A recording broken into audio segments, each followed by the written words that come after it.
Now to the latest on the war between Israel and Hamas. Israel has launched heavy bombardments on Gaza City, leaving dozens dead. The strikes come as both sides remain deadlocked over hostage releases and a possible ceasefire.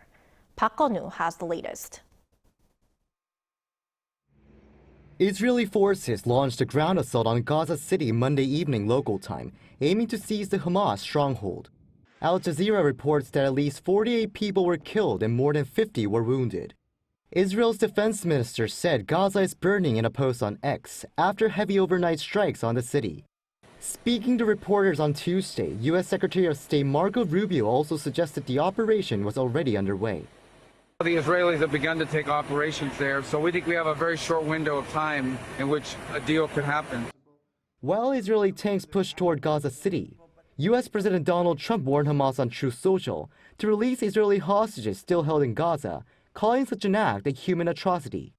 Israeli Prime Minister Benjamin Netanyahu thanked Trump for what he called his unflinching support for Israel's fight against Hamas and efforts to free all captives.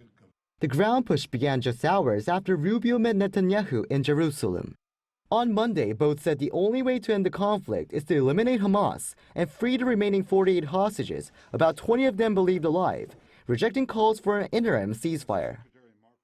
We sent a message to the terrorists. You can run, but you can't hide, and we'll get you. As far as the president's been clear on the ongoing issues in Gaza, and that is that every single hostage, both living and deceased, needs to be home immediately.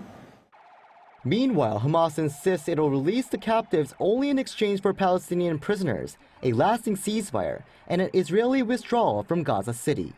Over the past week, Israeli airstrikes have flattened dozens of high-rises that Israel says were used by Hamas, and last Tuesday hit a building in Doha, Qatar, targeting senior Hamas figures.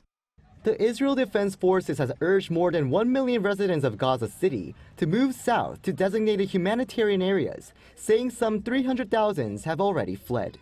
The coming days are likely to see heavier clashes as Israeli forces advance street by street. Park Kun-woo, Arirang News.